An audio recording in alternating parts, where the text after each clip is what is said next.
Saudações fraternas a todos os que estiverem acompanhando esta gravação.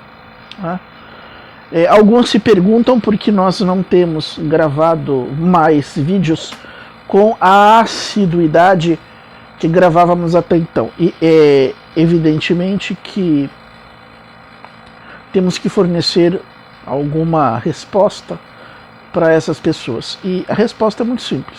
Não temos gravado porque estamos passando por alguns problemas de saúde, não são relacionados com a Covid.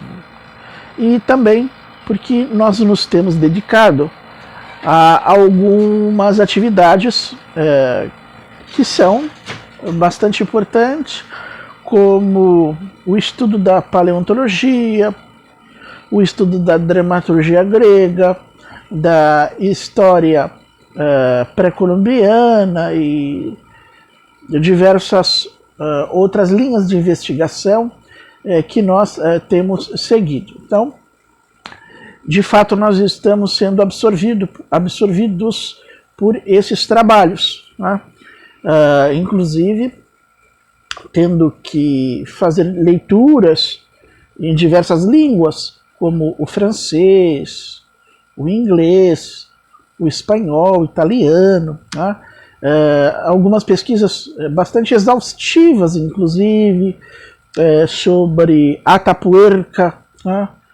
sobre Chauvet, Lascaux, Altamira e por aí afora.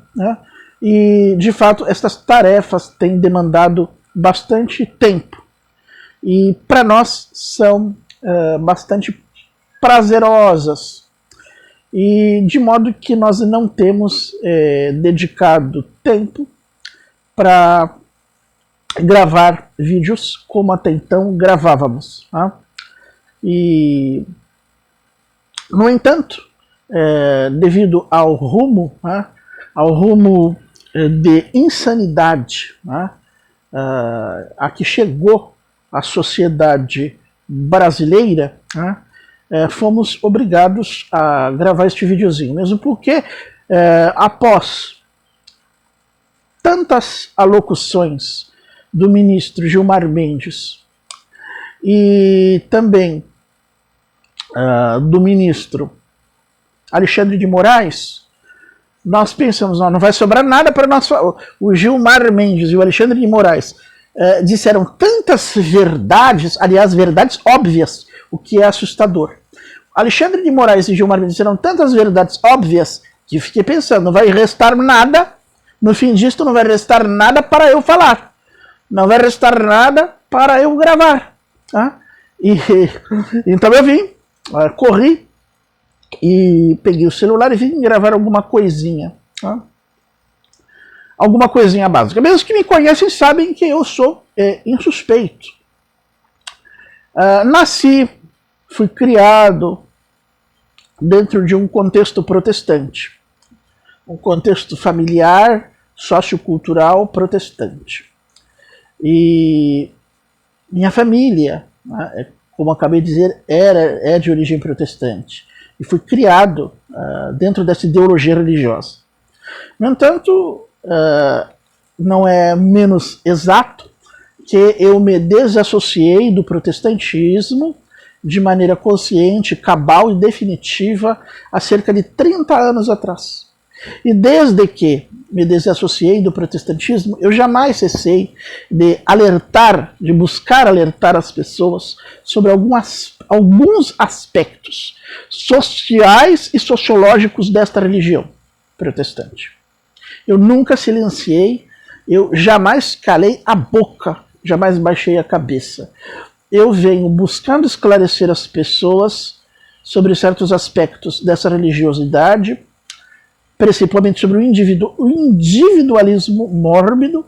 Há cerca de 30 anos faço isso.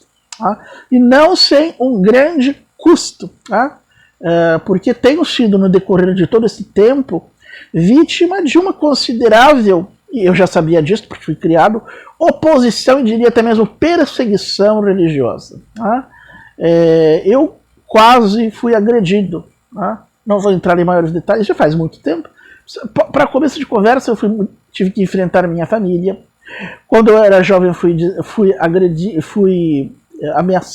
ameaçado, tive a minha liberdade cerceada, enfrentei uma série de sanções familiares, sociais e por aí afora.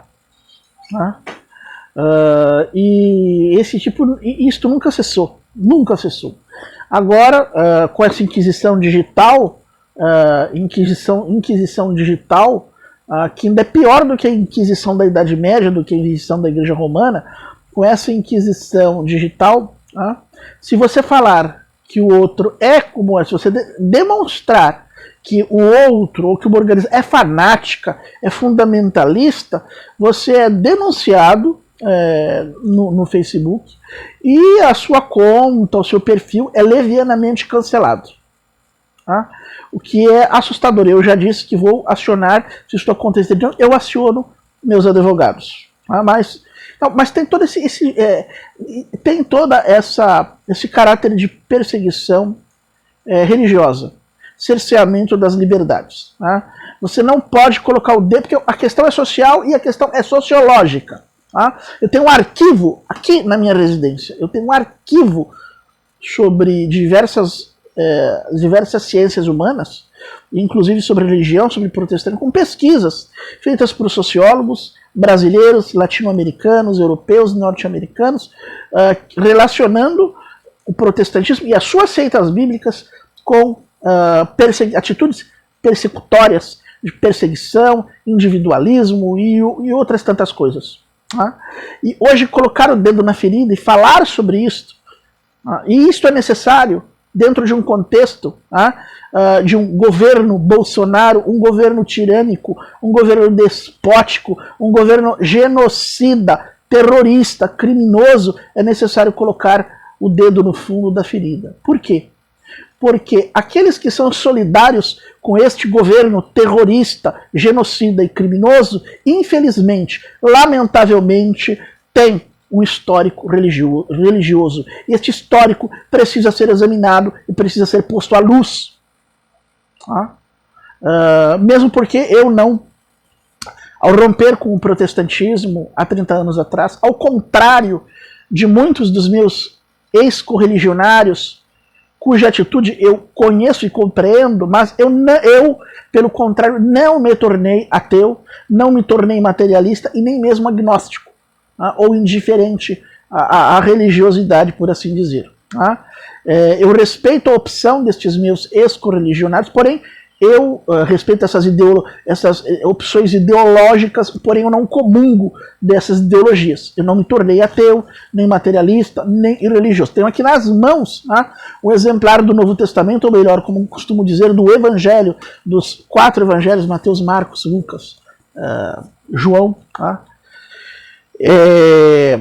Aqui um livro do século XVII, que trata 17 original, que trata da questão religiosa, em francês, estou traduzindo. Bem,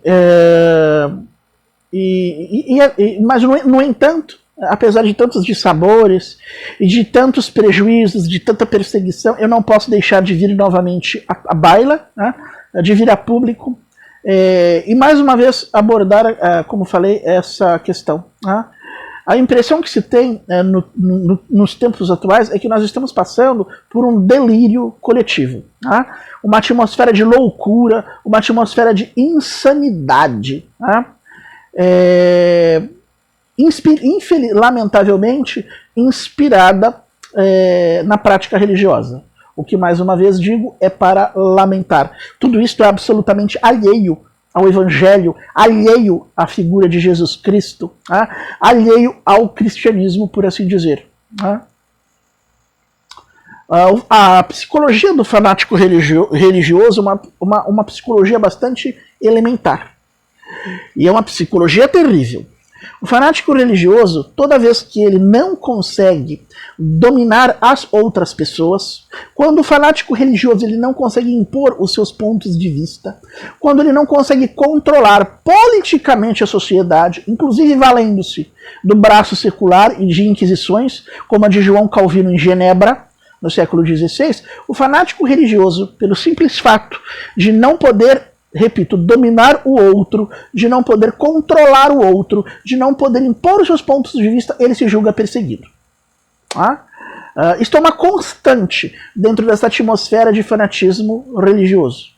Tá? Ele não consegue impor os seus pontos de vista, ele não consegue dominar, ele não consegue oprimir. Pronto, então ele se vitimiza. Tá? E por não poder impor os seus pontos de vista à sociedade como um todo, o fanático religioso se apresenta como perseguido. E ele alega que a sua liberdade religiosa está sendo ameaçada. Mesmo no contexto atual do Brasil, nós não temos apenas a liberdade religiosa no mais alto grau, assegurada pela Constituição. Do contrário, as pessoas não poderiam ir à rua, e eu acho isso realmente um excesso, e gritar Bíblia sim, e Constituição não. Ou o que é pior, feliz a nação cujo Deus é o Senhor. O que já demonstra o caráter teocrático, fundamentalista, fanático dessas pessoas. Porque a Constituição é a lei comum. É a lei que regula as relações entre todos os cidadãos das mais diversas crenças, o que não tem crenças nenhum, o que não tem crença alguma.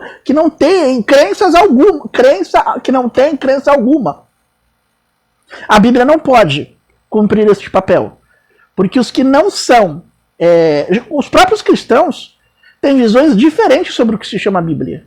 Os próprios cristãos têm visões diferentes sobre o que é o Novo Testamento, ou o valor do Antigo Testamento, e mesmo o valor do Novo Testamento. Os cristãos têm visões diferentes a respeito disso. Imaginem os cidadãos não cristãos que não acreditam na Bíblia. Então, desculpa falar, cagando e andando para a Bíblia, e são cidadãos pagantes de impostos, têm direitos assegurados pela Constituição. Então nós não podemos falar em Bíblia assim. Constituição! Porque a Constituição é comum, é uma regra que é válida para todos os cidadãos, independentemente do seu credo religioso. A Bíblia é um livro confessional. Ela não pode reger uma nação. Ela não pode reger um país ou uma sociedade, composta por elementos que não a aceitam como sagrada, que não a recebem como divina. Isso sim é um abuso. Tá? E há pessoas que defendem abertamente esse ponto de vista. Intolerante, teocrático, mesquinho, tacanho, fanático. Estão aí defendendo esse ponto de vista publicamente. E nem por isso são perseguidos, ameaçados, cerceados. Em momento algum, como disse o Alexandre de Moraes, que infelizmente eu tenho que repetir, eu ia falar sobre isso, mas agora tenho que repetir, em momento nenhum, os padres, a pastorada, eles foram proibidos de assistir às suas ovelhas. E agora eu vou falar rápido, já de imediato do Evangelho. Jesus disse no Sermão do Monte, quando você quer se comunicar com Deus, entra no teu quarto, fecha a porta e fala a teu pai ocultamente. Em momento algum, a sociedade, a política, as pessoas, em momento algum, se intrometeu na prece, na comunhão pessoal com Deus, algo tão comum pessoal, tão enfatizado pelo protestantismo, a relação entre o homem e Deus. Em momento nenhum isso foi questionado. O direito dessas pessoas fazerem as suas orações nos seus quartos, nas suas casas, de chamar o seu líder religioso lá para pagar dízimo, para receber alguma orientação. Em momento algum, essas coisas foram questionadas. O que foi questionado, sim, é o assim chamado culto público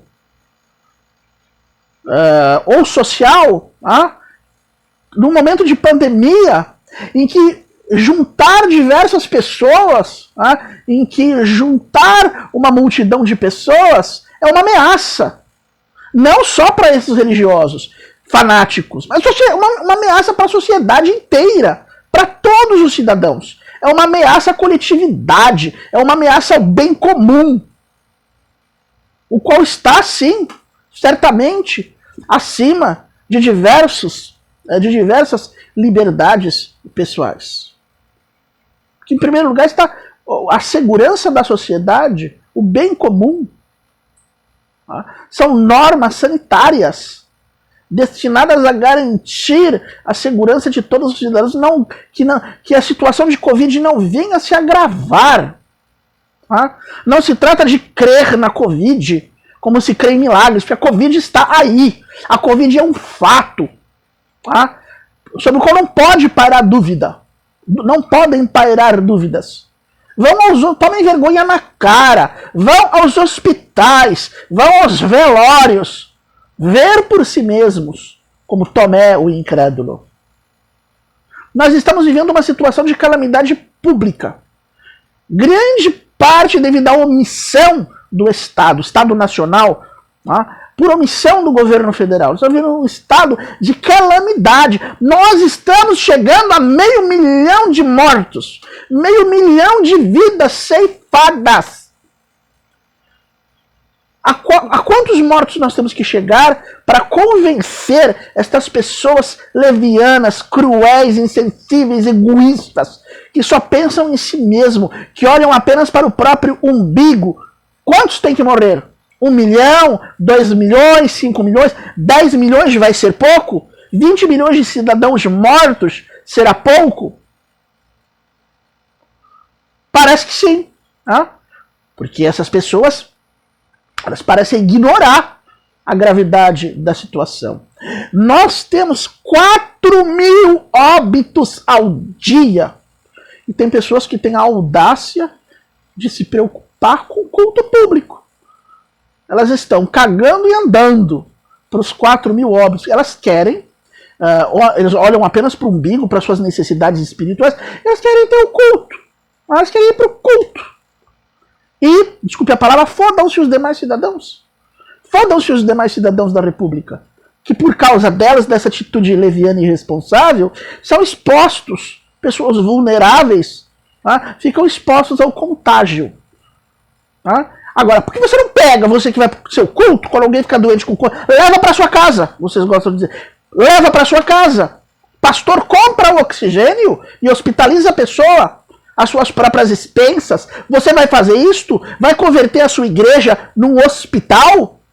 Vai usar o seu dízimo para comprar oxigênio, medicamento? Cala a boca! Nós temos um papa protestante, um papa do mal, 1 milhão de vezes pior do que um Alexandre VI, do que um César, que é este Malafaia, esta criatura tenebrosa, que por causa de lucro, de dinheiro, de dízimo, vem assombrar o país.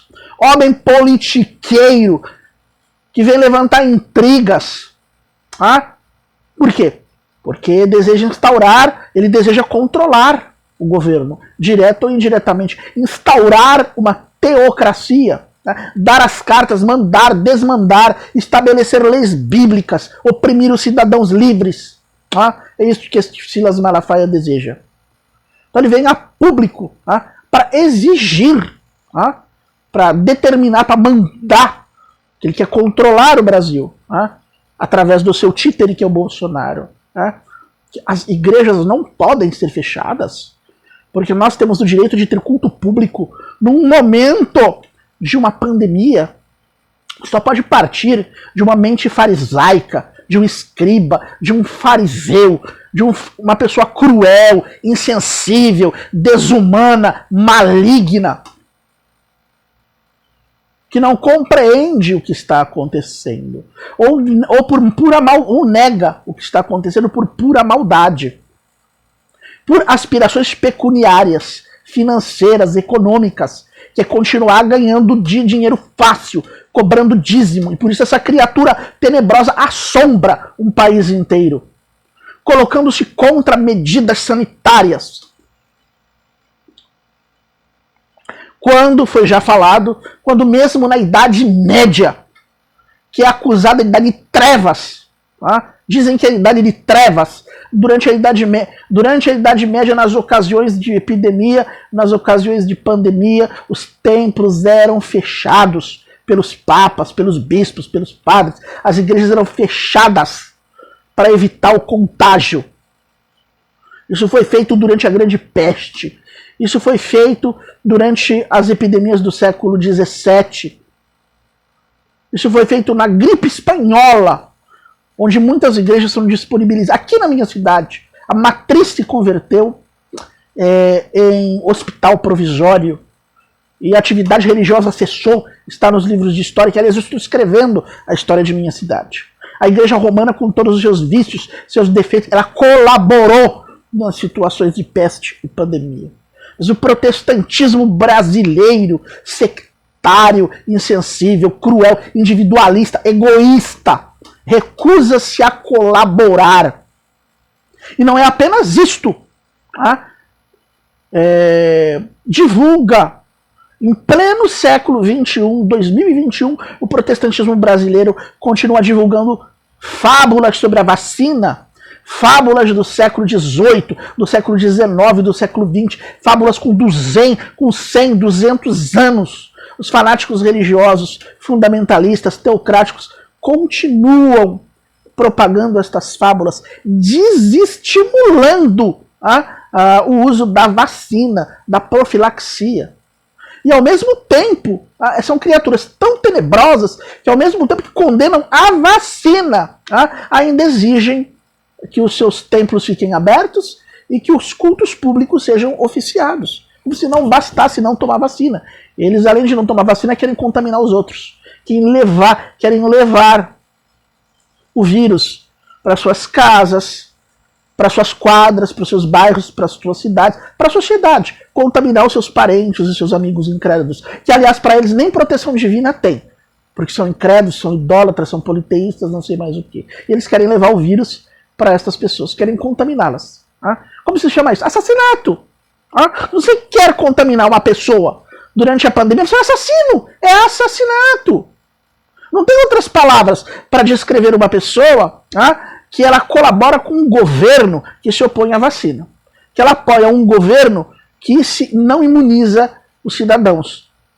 Como ela apoia uma atitude destas, de que templos fiquem abertos, para que eles possam lá se juntar, se congregar multidões, centenas ou milhares de pessoas, depois disseminar o vírus entre seus parentes, vizinhos, amigos, contaminar todo mundo, matar todo mundo, porque é isso.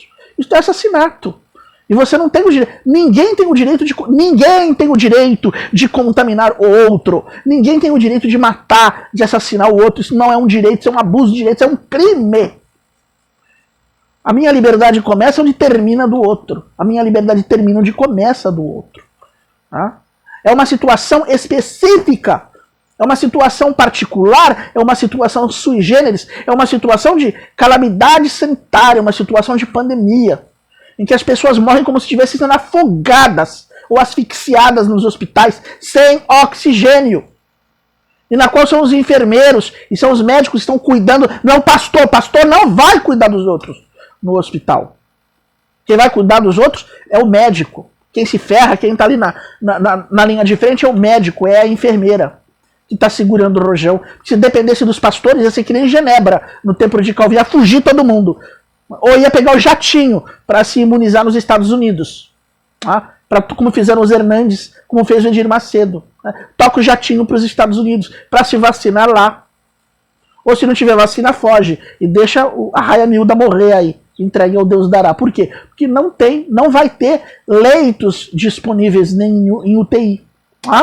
Não vai ter, como já não tem oxigênio. Então, o que vocês querem? Vocês querem ver as pessoas... O que vocês querem? Situação de angústia, de desespero. Vocês querem ver as pessoas morrendo na sarjeta, as pessoas morrendo nas ruas, nas praças. O que vocês querem ver? O que vocês esperam?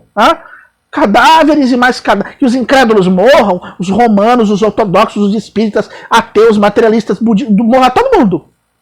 Junte-se pilhas e mais pilhas de cadáveres. Abram valas comuns, enterrem todo mundo junto, queimem os cadáveres. O que vocês querem? O fedor generalizado. Por quê? Nós temos opções. Nós temos opções. E durante... nós temos outra opção. Durante uma situação como esta, uma situação específica, uma situação sui generis, que é uma situação de vulnerabilidade, de uma pandemia, de uma epidemia, a opção que devia partir dos cristãos, por questão de fidelidade ao evangelho. Amai-vos uns aos outros como eu vos amei. Preocupar-se com o outro. Em assassino algum subsiste a vida eterna. Está aqui na carta de João, coisas tão óbvias. Não matarás. Então a primeira atitude deveria partir dos cristãos.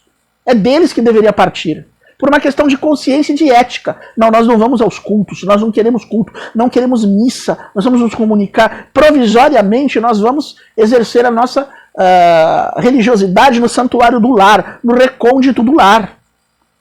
Nós vamos fazer nossas preces nos nossos quartos, a porta fechada. Vamos fazer o culto em família. Isso deveria partir dos próprios cristãos, se tivessem um pingo de cristianismo nas veias.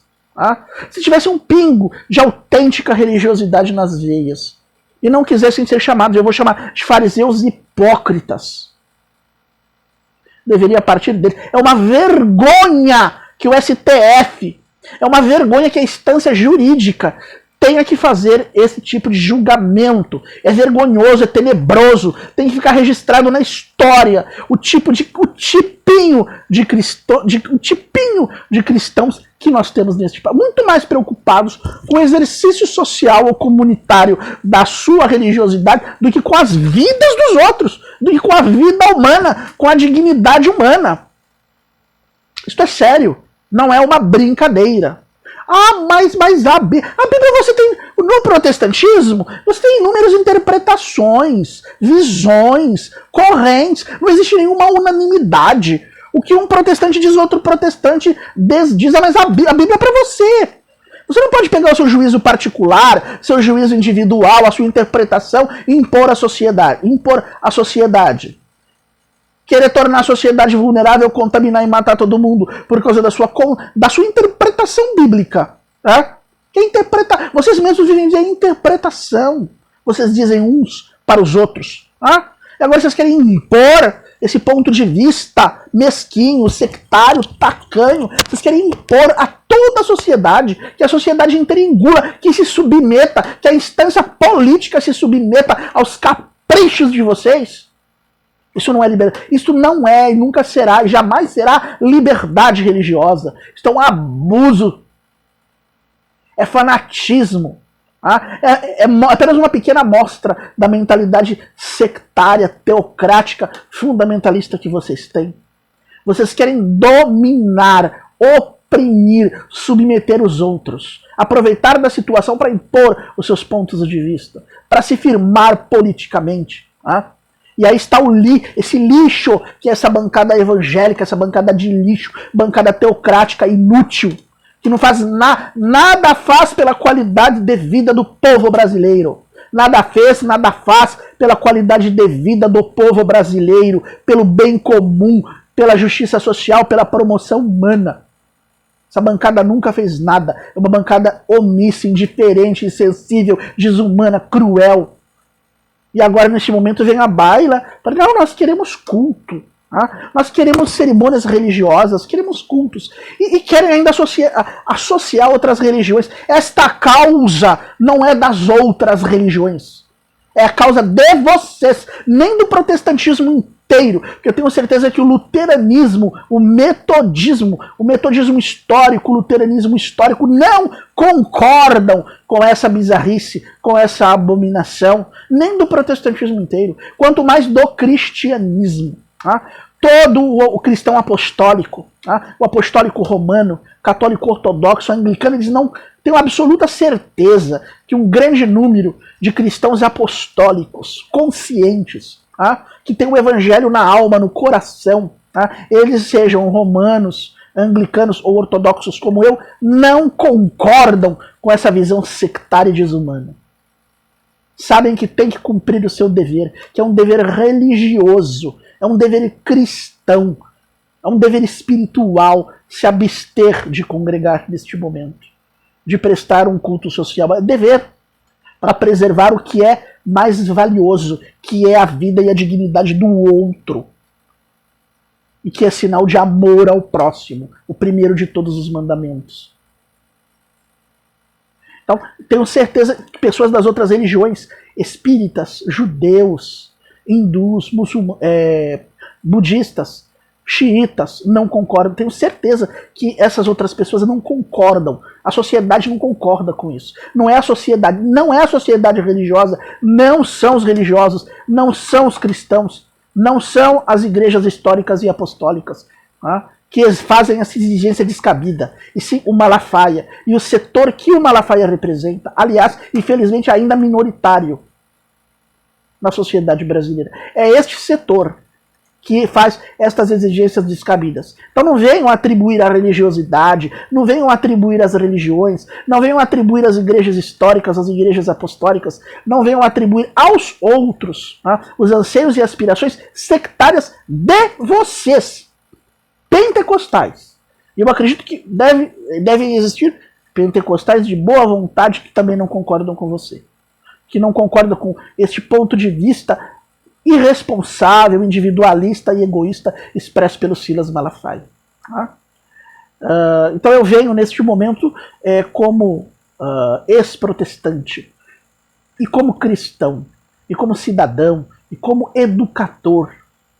Eu venho me opor, eu venho registrar minha oposição a essa manobra sectária que está acontecendo agora. E venho me posicionar como cristão, como leitor diário do Evangelho de Cristo, eu venho me posicionar a favor do amor ao próximo, do respeito à vida, à integridade, à dignidade humana. Eu venho me posicionar contra a morte, contra o egoísmo, contra o individualismo, contra a leviandade, contra a irresponsabilidade, contra todos esses falsos princípios e falsos valores assumidos por essa cultura de morte sectária, pentecostal, representada por este verme que é o Silas Malafaia, essa criatura sinistra, essa criatura nefasta, que luta contra um país inteiro, que combate contra uma sociedade que busca se defender contra a peste, contra a praga, contra o coronavírus.